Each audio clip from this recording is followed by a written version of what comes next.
일하는 자에게는 그 삭시 은혜로 여겨지지 아니하고 보수로 여겨지거니와 이를 아니할지라도 경건하지 아니한 자를 의롭다 하시는 이를 믿는 자에게는 그의 믿음을 의로 여기시나니 일한 것이 없이 하나님께 의로 여기심을 받는 사람의 복에 대하여 다윗이 말한 바 불법이 사함을 받고 죄가 가려짐을 받는 사람들은 복이 있고 주께서 그 죄를 인정하지 아니하실 사람은 복이 있도다.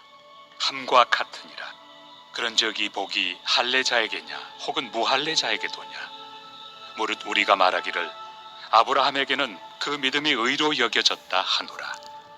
그런즉 그것이 어떻게 여겨졌느냐 할례시냐 무할례시냐 할례시가 아니요 무할례시니라. 그가 할례표를 받은 것은 무할례시의 믿음으로 된 의를 인친 것이니 이는 무할례자로서 믿는 모든 자의 조상이 되어 그들도 의로 여기심을 얻게 하려 하심이라. 또한 할례자의 조상이 되었나니 곧 할례 받을 자에게뿐 아니라 우리 조상 아브라함이 무할례시에 가졌던 믿음의 자취를 따르는 자들에게도 그러하니라. 바울은 율법과 할례 외에도 유대인들의 자랑거리인 그들의 조상들을 예로 들어서 믿음으로 말미암아 의롭다함을 받는다는 이러한 이신칭의 교리를 가르치고 있습니다.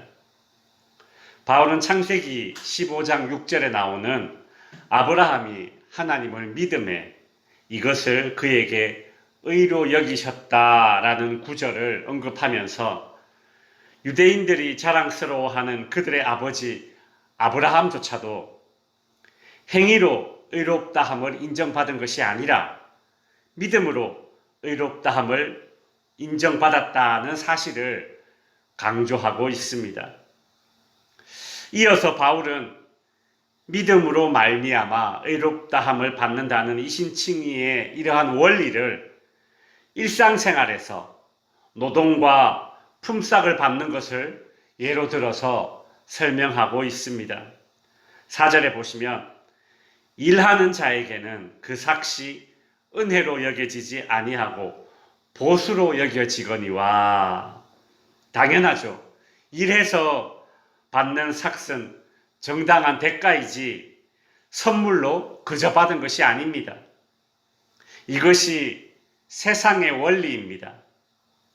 그러나 하나님의 구원의 원리는 다릅니다. 5절에 보시면 이를 아니할지라도 경건하지 아니한 자를 의롭다 하시는 이를 믿는 자에게는 그의 믿음을 의로 여기시나니. 하나님은 이를 아니할지라도, 다른 말로 아무런 공로가 없어도, 비록 죄인일지라도 사람을 의롭다 하시는 하나님을 믿는 사람이라면 하나님은 그를 의로운 사람으로 인정하신다는 얘기입니다. 그러면서 바울은 유대인들이 자랑스러워하는 그들의 조상 중에서 이번에는 다윗을 예로 듭니다. 6절에 보시면 일한 것이 없이 하나님께 의로 여기심을 받는 사람의 복에 대하여 다윗이 말한 바.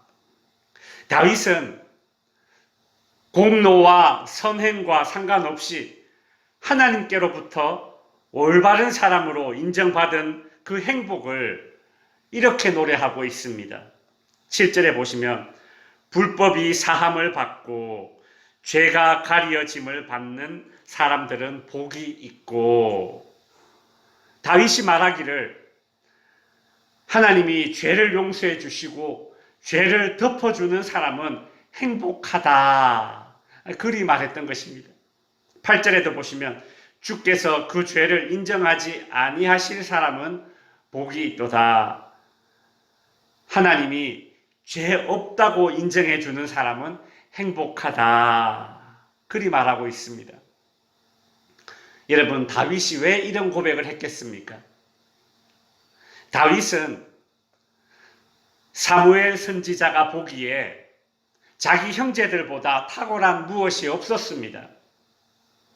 그런데도 하나님의 택함을 받아 이스라엘의 왕이 되었죠. 사무엘 선지자는 다윗보다 오히려 다윗의 형들을 보고 야, 왕감이네 그리 생각을 했었습니다. 다윗은 자기 아버지가 보기에도 그 형제들보다 뭐 좀 탁월하지 못해서 밭에서 양을 치고 있었죠. 그런데도 하나님께서는 다윗을 택해서 이스라엘의 왕이 되게 하셨습니다. 다윗이 어떤 공로가 있었습니까? 그가 어떤 탁월한 무엇이 있었습니까? 아니라는 것이죠. 우리도 알다시피 다윗은 왕이 되어서도 많은 죄를 저질렀습니다. 바세바와의 간음죄를 지었고 그의 남편을 살인 교사한 죄를 지었고 교만하여서 하나님이 하지 말라고 한 인구조사를 한 죄를 저질렀음에도 하나님은 다윗을 용서하셨고 다윗의 그 이스라엘의 왕위를 패하지 않으셨죠. 다윗은 용서받은 자의 행복을 아는 겁니다. 공로 없지만 의롭다 인정함 받는 행복을 아는 것이죠. 그런데 이러한 행복을 언제 어떻게 누가 누리는 겁니까? 9절에 보시면 이 복이 할례자에게냐 혹은 무할례자에게도냐. 바울은 다윗이 말하는 그 허물을 용서받고 의롭다 인정받는 행복이 할례자가 누리는 것인가 무할례자가 누리는 것인가 반문을 합니다. 즉 유대인이 누리는가 아니면 이방인도 누릴 수 있는가 이리 묻는 겁니다. 유대인들은 당연히 할례자들 즉 자신들 유대인들이 누리는 것이다 라고 대답하겠지만 실은 그렇지 않습니다. 왜냐하면 아브라함은 100세에 할례를 하였는데 아브라함이 의롭다 인정함을 받은 나이는 75세입니다. 즉 아브라함은 할례를 받기 전에 이미 하나님께 의롭다 하심을 인정받았습니다. 11절에 보시면 그가 할례의 표를 받은 것은 무할례 시에 믿음으로 된 의를 인친 것이다.